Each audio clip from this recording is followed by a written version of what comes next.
नमस्कार, आप देख रहे हैं अखबार आजकल और मैं अंजलि अपने कुलीग अक्षय के साथ आपका स्वागत करती हूं आज के हमारे इस अंक में। चलिए देखते हैं कि आखिर क्या छपा है आज की अखबारों की सुर्खियों में। तो सबसे पहले नजर डालते हैं मेन हेडलाइंस पर।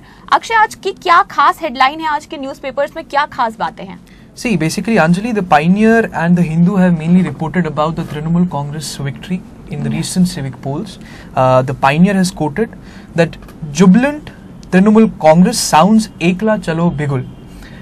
Also, the Hindu has picked up on this news and has said, armed with civic poll wins, Trinamool says it can go it alone.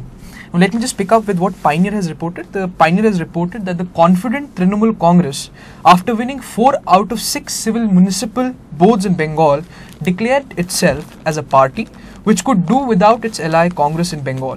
The Railway Minister and senior TMC leader Mukul Roy said that result of civic elections shows that the Trinamool Congress is capable to rule Bengal alone and that we can contest the next Lok Sabha elections on our own.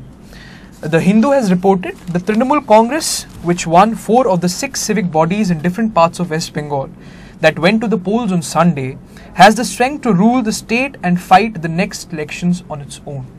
और इसी पर Navbharat times ने भी इसी खबर पर अपनी headline बनाई है। उन्होंने लिखा है, सहयोगियों ने बढ़ाई कांग्रेस की परेशानी। तृणमूल कांग्रेस की जो विक्ट्री है उसके बाद जिस तरह से मुकुल रॉय सामने आए हैं और उन्होंने कहा है कि वो अकेले ही राज्य में सरकार चलाने का मादा रखते हैं। उसी के साथ नवभारत टाइम्स ने इसी खबर में दूसरी खबर जोड़ी है, रामदेव के साथ शरद पवार की इस मीटिंग की, जिसके बाद शरद पवार ने कहा है कि रामदेव के अभियान के वो सपोर्ट में हैं और जिस तरह से रामदेव और अन्ना हजारे की टीम मिलकर भ्रष्टाचार के खिलाफ अपना आंदोलन चला रही है और कांग्रेस पर लगातार वार कर रही है। प्रधानमंत्री मनमोहन सिंह पर भी उन्होंने कई आरोप लगाए हैं। तो उसके बाद जिस तरह से शरद पवार अब रामदेव के सपोर्ट में आए हैं, खुलकर आपसी अंतर कलह ये जो है यूपीए सरकार का, ये सामने आ रहा है। और चलिए इस खबर के बाद अब बढ़ते हैं एक दूसरी हेडलाइन पर जो काफी इंपॉर्टेंट है, हालांकि बहुत सारे अखबारों के फ्रंट पेज पर नहीं है। दैनिक भास्कर ने इसे अपने फ्रंट पेज पर छापा है। 2 शौचालय बनाने पर 35 लाख रुपए खर्च किए गए हैं। गवर्नमेंट के द्वारा गरीबों के लिए 28 रुपए रोज निर्धारित करने वाले योजना आयोग की फिजूल खर्ची का जो नमूना है वो खुलकर सामने आया है। अभी कुछ दिन पहले ही देश की जो चरमराती अर्थव्यवस्था है उसको लेकर कांग्रेस की सरकार ने ये घोषणा करी थी कि जो फिजूल खर्ची है, जो 5 स्टार होटल में मीटिंग होती है या और किसी भी तरह की फिजूल खर्ची है, उस पर पाबंदी लगाई जाएगी। लेकिन उसके बावजूद जिस तरह से सिर्फ 2 शौचालयों पर ये 35 लाख रुपए खर्च करे गए हैं, साफ तौर पर दिखाता है कि किस तरह से ये गवर्नमेंट अपनी ही कही बातों को अनसुनी कर देती है। Anjali, the Pioneer has also reported on the same event. It has talked about how the government has spent a lot on the Toulouse facelift. Ideal austerity, rupees 30 lakhs spent on Toulouse facelift. It has written that India may be faced with a major sanitation crisis with as high as 65% of the population devoid of toilet facilities, but the Planning Commission has the luxury to spend a whopping rupees 30 lakh for the renovation of just 2 toilets at its headquarters in New Delhi. This further goes on to expose the so-called austerity measures that the government has been talking about. The Pioneer has written that the Modi blames successive Congress governments for Northeast apathy. Gujarat Chief Minister Narendra Modi trained his guns on the Prime Minister Manmohan Singh when he said that even though the Prime Minister had been representing Assam in the Rajya Sabha for several years, but it was only in 2008 that he thought of a vision document for Northeast. Launching a frontal attack also on the late Prime Minister Mrs. Indira Gandhi, Modi charged that Mrs. Gandhi had indulged in blatantly communal vote bank politics while campaigning for the Congress in the northeastern states. Apart from it, the Pioneer in his first page has also written about how the states leave Sibal red-faced over JEE. Most education ministers oppose proposal to allow flexibility to IITs. The day-long State Education Ministers Conference spelled major embarrassment for the HRD ministers Kapil Sibal on Tuesday, a week after the announcement of One Nation, One Test pattern for engineering entrance for IITs and other centrally funded institutes. Many states have expressed serious reservations over the format. Moving forward, on the page number 4, the Pioneer reports, Swami targets Sonia, says she is fostering corruption. The Janata Party president, Dr. Subramaniam Swamy, has blamed Congress president and UPA chairperson Sonia Gandhi and held her responsible for the widespread corruption and burning problems that the country has been facing. Apart from this, the news about how the CPM is trying to emerge as third credible alternative has also found space in the Pioneer. The CPIM leader Sitaram Yechuri on Tuesday said that the people want a credible third alternative and his party would strive hard to fill the political void created by the failure of UP and NDA. Although it's interesting to note that in the last elections of 2009, the Third Front had not emerged victorious and Third Front had collapsed as it entered into the electoral foray. Apart from that, on page 5, the Pioneer has reported that JPC to prune list to exempt PMPC, that's P. Chidambaram, from witness box, in what is being seen as a clear bid to provide an escape route to Prime Minister Manmohan Singh and Home Minister P. Chidambaram and UPA's former telecom ministers A. Raja and Dayanidhi Maran from appearing before it.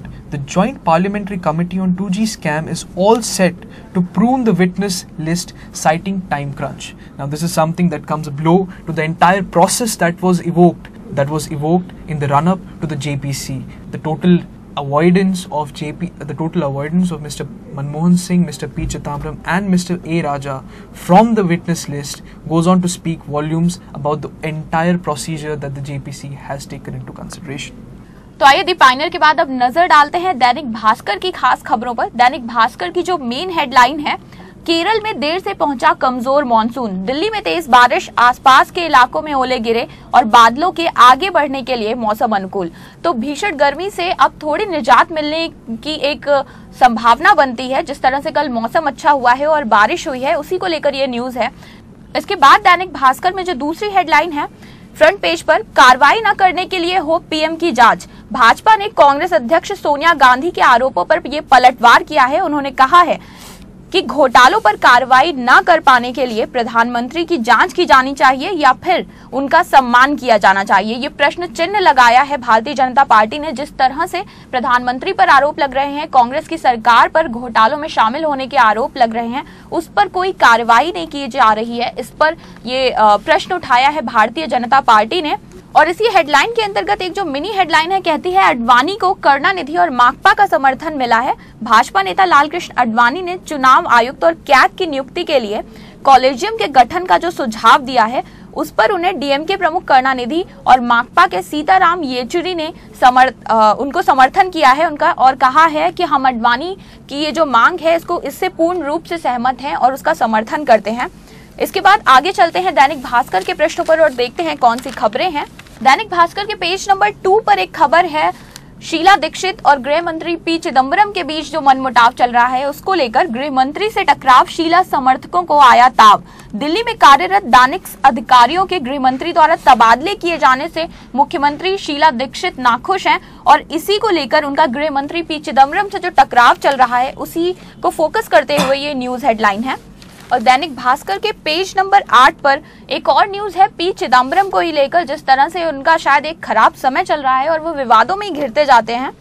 आतंकवाद पर चिदम्बरम के दो सुर, पहले कहा मध्य प्रदेश को आतंक विरोधी बिल की जरूरत नहीं, फिर बोले प्रदेश में बढ़ रहा है धार्मिक कट्टरवाद। मध्य प्रदेश में आतंकवादी गतिविधियों के बारे में गृह मंत्री पी चिदम्बरम ने मंगलवार को 2 अलग अलग बातें कही हैं। उन्हीं को फोकस करते हुए न्यूज है। उन्होंने कहा है कि मध्य प्रदेश को आतंक विरोधी बिल की जरूरत नहीं है और कुछ देर बाद कांग्रेस कार्यालय में उनके सुर बदल गए और उन्होंने कहा कि मध्य प्रदेश में धार्मिक कट्टरवाद बढ़ रहा है और इस वजह से आतंकी घटनाएं हो रही हैं। तो किस तरह से ये खबर दिखाती है पी चिदम्बरम की 2 अलग अलग स्टेटमेंट्स और कितनी अलग है।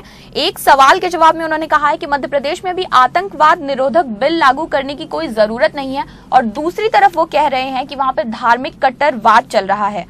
तो शायद अपनी स्टेटमेंट से जो उनकी मनस्थिति है, उनका खुद का असमंजस है, ये सामने आता है इस खबर में। और अब चलते हैं दैनिक भास्कर के स्पोर्ट्स पेज की ओर। बाकी सारी स्पोर्ट्स की खबरों के अलावा एक खबर जो दैनिक भास्कर में अलग है, वो है लंदन ओलंपिक्स को लेकर। लंदन ओलंपिक्स के उद्घाटन समारोह के स्टार होंगे जेम्स बॉन्ड यानी कि डेनियल क्रेग। हेलीकॉप्टर से छलांग लगाकर ओलंपिक स्टेडियम में पहुंचेंगे डेनियल क्रेग। इस खबर के मुताबिक लंदन ओलंपिक का जो उद्घाटन समारोह 27 जुलाई को होने वाला है, उसमें उस समारोह का उद्घाटन डेनियल क्रेग के हाथों होगा, जो जेम्स बॉन्ड का किरदार निभा रहे हैं और काफी स्टाइलिश तरीके से उनकी एंट्री प्लान की गई है। और इस समारोह का जो पूरा जिम्मा होगा वो फिल्म मेकर डैनी बॉयल के कंधों पर है, वो इसे पूरी तरह से डायरेक्ट करेंगे। तो ये थी कुछ खास खबरें दैनिक भास्कर की। आइए देखते हैं इंडियन एक्सप्रेस क्या कहता है। Akshay, DMK backs Advani on the way to choose CEC and CAG is the main headlines that Indian Express has made in its front paper. It is reported that Karunanidhi said that he was in agreement with the suggestion made by Mr. Advani in the letter to Prime Minister. Mr. Advani had written to the Prime Minister 2 days ago suggesting that the people did not have full faith in the present system to select the CEC and CAG. Also, Karunanidhi advised the Prime Minister not to ignore Mr. Advani's advice about the collegium just because it came from the opposition. So it seems that Mr. Advani's advice on the collegium system has achieved a lot of support and has gained a lot of support from various other corners, including DMK, CPM, something that should be taken into consideration when Prime Minister appoints the next CEC, which is going to be soon. On the page 4, Indian Express has reported about Congress being in denial mode, quotes BJP. The BJP on Tuesday said that the Congress was living in chronic denial, which was a part of its DNA. BJP spokesperson Mr. Ravi Shankar Prasad had said in his press conference that should the opposition felicitate Congress over Colgate, 2G or Commonwealth scams, Congress was also unanimously criticized by all the sections of the media for its refusal to accept the failures, especially with regards to the issues of corruption and price rise.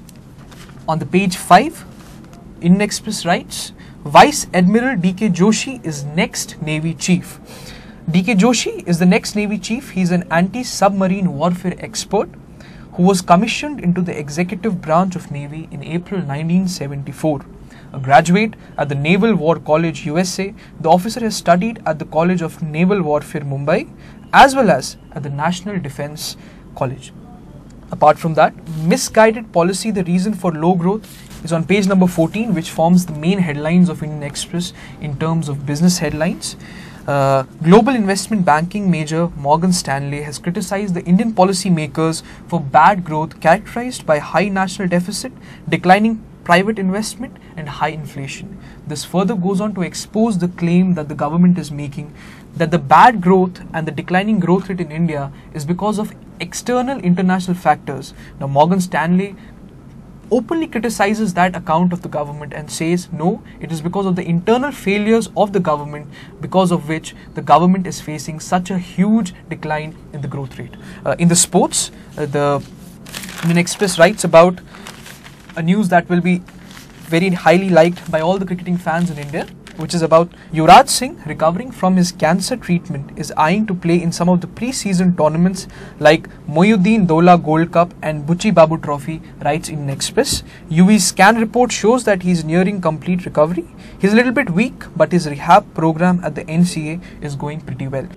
और आइए देखते हैं Indian express के बाद अब दैनिक जागरण क्या कहता है। दैनिक जागरण के फ्रंट पेज पर बाकी सारी खबरों के अलावा एक खबर जो अलग है, खुले आसमान के नीचे रखा 1.5 लाख बोरा गेहूं सड़ा। इस तरह से अनाज के भंडारण की पिछले काफी समय से एक समस्या सामने आ रही है। मध्य प्रदेश की सरकार ने कई बार अनाज के भंडारण के लिए केंद्र सरकार के सामने बोरे की व्यवस्था कराने की मांग करी है। उसी से ये खबर है, पंजाब एग्रो ने 2008 में किया था इस गेहूं का भंडारण और ये गेहूं लगभग 1.5 लाख बोरा गेहूं स्टोर किया गया था और उसके बाद 4 साल से खुले में पड़े इस गेहूं से अब बदबू आने लगी है। ये गेहूं जो है सड़ रहा है। जिस तरह से महंगाई बढ़ रही है, खाने पीने की चीजों के दाम बढ़ रहे हैं और एक तरफ अनाज सड़ रहा है जो जरूरतमंद लोग हैं उन तक पहुंचाया नहीं जा रहा है, भंडार करके 2008 से रखा हुआ है, तो किस तरह से विफल रही है सरकार, ये पूरी तरह से दर्शाता है।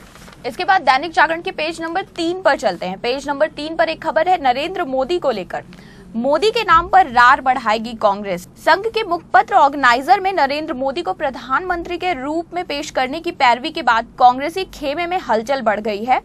तो नरेंद्र मोदी जो एक बहुत ही लोकप्रिय नेता हैं और प्रधानमंत्री पद के बहुत बड़े दावेदार माने जा रहे हैं भारतीय जनता पार्टी की तरफ से, जब संघ ने भी अब उनका समर्थन कर दिया है तो इसके बाद अब कांग्रेसी खेमे में हलचल मची हुई है, क्योंकि वो एक कड़ी टक्कर दे सकते हैं कांग्रेस को 2014 के जो लोकसभा चुनाव होने वाले हैं उसमें। तो इसीलिए कांग्रेस सरकार जो है अब वो काफी असमंजस में है और कुछ ना कुछ अपनी तरफ से करना चाहेगी। और दैनिक जागरण के इसी पेज पर एक खबर है, पीएम की ईमानदारी पर संदेह की पर्याप्त वजह है, ऐसा कहा है अन्ना हजारे ने कहा है उनके पास जो दस्तावेज हैं उनको देखकर ये साफ तौर पर लगता है कि प्रधानमंत्री ये कोयला ब्लॉक आवंटन का जो मामला है उसमें किसी न किसी रूप में संलिप्त रहे हैं। उन्होंने कल ये भी कहा था कि वो जो दस्तावेज हैं वो सोनिया गांधी को भेजेंगे। इसी के साथ अन्ना हजारे ने मांग करी है कि सचिन तेंदुलकर मजबूत लोकपाल के लिए उनके आंदोलन का समर्थन करें। और इसी के बिल्कुल बगल में दूसरी खबर है, कोयले की आग को ठंडा नहीं होने देगी भाजपा। इसी खबर से जुड़ी हुई ये दूसरी खबर है, भारतीय जनता पार्टी के जो प्रवक्ता हैं रविशंकर प्रसाद, उन्होंने कहा है कि सच्चाई से रूबरू होना सीखे कांग्रेस। प्रधानमंत्री के ऊपर जो आरोप लगाए जा रहे हैं उनकी सिरे से जांच कराई जाए और जो भी सही तथ्य हैं उनको सामने रखा जाए। और इसके बाद आगे बढ़ते हैं दैनिक जागरण के स्पोर्ट्स पेज पर। वेस्नीना और लिएंडर पेस की जो जोड़ी है वो फ्रेंच ओपन के सेमीफाइनल में पहुंच गई है। ये स्पोर्ट्स पेज की खास खबर है आज दैनिक जागरण में। महेश भूपति और सानिया मिर्जा की जोड़ी पहले ही मिक्स डबल के सेमीफाइनल में है, तो भारत के लिए एक बहुत बड़ी उपलब्धि है कि लिएंडर पेस और सेलेना वेस्नीना की जो जोड़ी है वो भी अब सेमीफाइनल में है। अमर उजाला के फ्रंट पेज पर जो खबर है, होम लोन पर प्रीपेमेंट पेनाल्टी नहीं। होम लोन धारकों को आरबीआई ने मंगलवार को एक बड़ी राहत दी है। आरबीआई ने बैंकों से कहा है कि वे फ्लोटिंग दरों पर लिए गए होम लोन के प्रीपेमेंट पर पेनाल्टी तत्काल बंद कर देंगे। तो अगर आप लोन पहले चुकता अदा कर देते हैं तो पहले जो पेनाल्टी लगाई जाती थी वो अब नहीं लगेगी। इसके अलावा अमर उजाला की जो साइड में न्यूज डायरी आती है उसमें एक खबर है, सरकार का चेहरा चमकाने को देश भर में घूमेंगे मंत्री। यूपीए सरकार की खोई चमक बहाली के लिए देशव्यापी अभियान की शुरुआत हो गई है। जिस तरह से सरकार पर आरोप लगे हैं भ्रष्टाचार के और सरकार की जिस तरह से पिछले 3 साल के कार्यकाल में लीपापोती हुई है उसको कवर अप करने के लिए शायद अब जो सरकार के मंत्री हैं वो देश भर में घूमेंगे। और इसी खबर को विस्तार से छापा गया है अमर उजाला के पेज नंबर 13 पर। बदनामी की धूल झाड़ने पोंछने के प्रयास शुरू हो गए हैं यूपीए सरकार की तरफ से और सबसे पहले उनका जो टारगेट है वो गैर कांग्रेस शासित राज्यों में जाएंगे और वहां पर अपनी सरकार का प्रचार प्रसार करेंगे। तो ये एक यूपीए सरकार की कोशिश है, शायद 2014 के लोकसभा चुनावों को लेकर अपनी सरकार के प्रचार प्रसार में जुट गए हैं। हालांकि इस सरकार पर जिस तरह से भ्रष्टाचार के आरोप लग रहे हैं और कई मामलों में बड़े मंत्रियों के नाम सामने आए हैं, उसी को लेकर भारतीय जनता पार्टी ने कल से ही जन संघर्ष अभियान और जेल भरो आंदोलन की शुरुआत करी है। 7 जून से 22 जून तक भारतीय जनता पार्टी का ये जन संघर्ष अभियान शुरू किया जाएगा। किसी भी न्यूज़पेपर में इसे जगह नहीं दी गई है। हालांकि जो इस सरकार के खिलाफ जो कदम उठाया भारतीय जनता पार्टी ने उस हिसाब से एक बहुत बड़ी न्यूज है ये। It's interesting to note and in fact unfortunate to see that none of the media houses have reported on this issue, but seeing how the Bharatiya Janata Party National Secretary Dr. K. Lakshman has said that his party has decided to give a call for nationwide Jan Sangharsh Abhiyan and Jail Baro Andolan, it would be interesting to see how finally this corrupt government would be exposed amongst the masses through this campaign. तो ये थी कुछ खास खबरें आज के अखबारों की और कुछ ऐसी खबरें जो अखबारों से छूट गई हैं तो हमने आप तक पहुंचाई है। आज के हमारे अंक में इतना ही। अभी के लिए हमें इजाजत दीजिए, आपसे मुलाकात होगी हमारे अगले अंक में। तब तक के लिए नमस्कार।